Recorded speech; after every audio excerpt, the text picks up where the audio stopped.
For what some consider the first time in his potential occupancy on Pennsylvania Avenue, Donald Trump has either nailed the key to American foreign policy or he's just spouting more of the same old rhetoric that no one can make happen with regard to no more nation building. We're in the process of building what will be a momentous Republican convention in Cleveland, but something will be different this time around, revolving around flak jackets and a good supply of mace. The NFL has supplied us with plenty of grins and giggles well before another season begins. The ridiculous slam of the game's best quarterback and maybe the most fitting home for possibly the league's most renegade franchise. And your chance at being heard in the world-famous lightning round.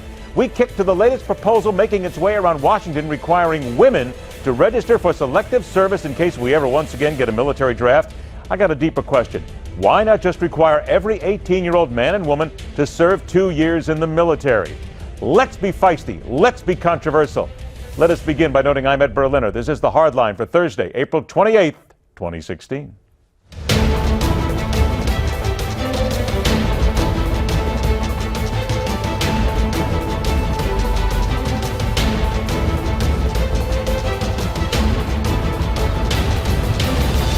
Some say the Russians won't be reasonable. I intend to find out.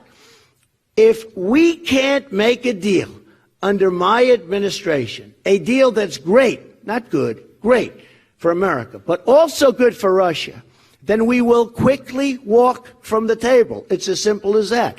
We're going to find out. There is no doubt that if someone wishes to become a truly effective president, he or she must have a solid handle on a lot more than what color the drapes will be in the Roosevelt room, right on up to dealing with people in Congress who at the same time love and loathe you. In a world filled with more global issues and terror than at any time in our modern history, the president must have a solid grasp on foreign affairs. Not one that has been handed them by a band of sycophantic advisors, but honestly understand the positions, the people, the power, and the possibilities that exist when it comes to putting it all together and making it work. America means well almost every time we do something overseas, but far too often we get it wrong. We screw it up either by accident or on purpose, and we wind up getting in far deeper than we should. So when Donald Trump talks about nation building and strikes a chord even with some detractors, time has come to listen up and understand if he has finally nailed something every candidate should be talking about. Let's get to work with the writer for National Review Online, New York Times bestselling author, and American military veteran David French, joined by President of the American Islamic Forum for Democracy, who also served his country proudly as a medical officer in the U.S. Navy, Dr. Zuhdi Jasser. Gentlemen, thanks so much for joining us. David, I'm going to come to you first. Donald Trump talked about nation building. For a long time here, people have been saying that America needs to get out of the nation building business. That's not what we're here for. And by the way, we're not good at it anyway. So did he get it right when he said time to go? Well, let me put it this way. This is tough for you to say, isn't it, David? I can tell there's a lot of people out there having a tough time saying that Donald Trump might have got it right. Well, let me just say everybody's getting that right now. Nobody is out there arguing for nation building anymore. Nobody. So the fact that he says what everyone else says is not that big of a surprise. I think the problem that we had here is that everything else that flowed after that was completely and utterly unrealistic, naive, and incoherent. So I'm not going to commend him for saying something that everyone is saying. And so, let's but when you say naive and incoherent, let me get to that, David. Now, there are those people who would say that, okay, he finally showed some chops in policy. Other people are saying basically all he did was just repeat the same promises that every politician makes in the first place. Is one of those what you're talking about? Well, here's the best example. He said he would defeat ISIS very, very quickly, but wouldn't tell us how because he's going to be unpredictable. Now, he also says he's not going to commit large-scale troops. He's not going to engage in nation building. Yet he's somehow going to defeat ISIS very, very quickly and not leave behind chaos. So that's naive. That's incoherent. There's no conceivable strategy that will accomplish that. That's what I'm talking about. Anyone who hears him say that and believes it is simply gullible. Okay, now I'm going to go to Dr. Jasser on this one here because you bring up a good point when we talk about defeating ISIS. And again, every presidential candidate has said that. Zuhdi, I'm going to go ahead and play devil's advocate here. Is it just possible that whether it's Donald Trump, Ted Cruz, or Hillary Clinton, or anybody else, you don't throw your plans out there in the first place because, quite frankly, it might change in 30 seconds? Well, listen, Ed, we're not talking about throwing out plans of which special forces are going to land in Raqqa versus those in Damascus. We're talking about a general doctrine. He used the word vision, Ed, multiple times, but yet I was left without any comprehension of what that vision was. When you talk about a doctrine of a president, we haven't, listen, nation building, whatever that means, is one thing pre-2011 and a completely different thing in the vacuum and the opportunity of the Arab awakening, where today the world needs a president, a leader of the free world that is looking to help the third pathway in the Middle East, not the dictators that we were sort of siding with the lesser of two evils in the 20th century, or the Islamists that are filling this vacuum. And the Green Revolution was defeated in Iran, not only Syria, but Egypt, etc. So I was looking for a strategy post-Arab awakening, and I got nothing but this sort of random thought, if you will, and yet just saying America first. There was no vision, and you can't defeat ISIS with also defeating Assad and defeating also the Qatari, Saudi Islamist feeding of money.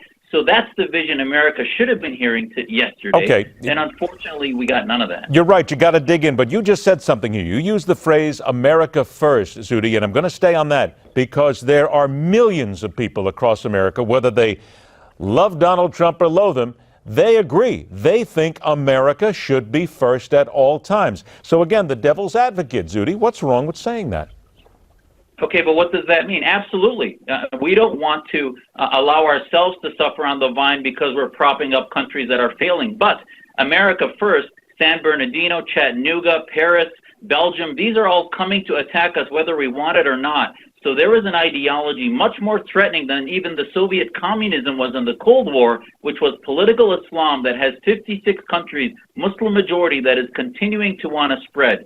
ISIS you could get rid of next year, and another ISIS will come up after that unless we have a strategy to help the Arab awakening transform into democracy and liberty. And that was the saddest thing of Trump's comments. America first, to me, as a naval officer, means the advocacy of liberty, democracy, freedom, prisoners of conscience in those countries. He didn't use any of those terms in his speech. All right, now let's bring Russia into this. And David, I come to you because Donald Trump also talks a little bit about Russia. But here's something interesting. I'm seeing reports and stories right now that actually Vladimir Putin and the Russian people actually prefer Donald Trump over Hillary Clinton. Now, all right, here comes that thing in the back of my head that goes just kind of knocking around going, wait a minute, does that mean that they think he'd be a good leader for the Western world and work with Russia? Or do they fear Hillary Clinton more than they fear Donald Trump when it comes down to doing what Putin wants to do around the world? What does that say to you when the Russians actually like Donald Trump? Well, look, it's a wannabe strongman liking an actual strongman, and they're reciprocating that feeling a little bit. But there's something deeper going on here. Look, I do think that Trump has a doctrine, and it's a doctrine that would be extremely easy for Putin to exploit. We'll call it hyper-violent isolationism. Trump, by putting our alliances in jeopardy, by dangling the possibility of dramatic American withdrawal from the world, creates a vacuum, and the best entity in the world equipped to fill that vacuum is Putin's Russia. We've already seen that with how he's filled vacuums in the Middle East and Europe that President Obama has created. But, Trump's doctrine, especially when it comes not just to Russia, but to fighting Islamic radicalism, this is a guy who is claiming America first, claiming to pull back, but also pledging extreme force and violence. It's like Rand Paul high on napalm. It's not rational as a foreign policy approach. As a strategy, it's doomed to not just diminish American power, but to also simultaneously draw us into conflicts and to risk conflicts that American people aren't prepared for. All right, let's talk rational and conflicts here. You bring this up. Bobby Knight, the former Indiana University basketball coach who is a Donald Trump fan and is basically introducing him around Indiana. He compared Donald Trump to Harry Truman, a man Knight says seemed to be unpresidential. Bobby Knight said Truman and Trump both had the same fortitude when having to fight wars, and here's what he said. Having the guts to drop the bomb in 1944 saved millions of American lives.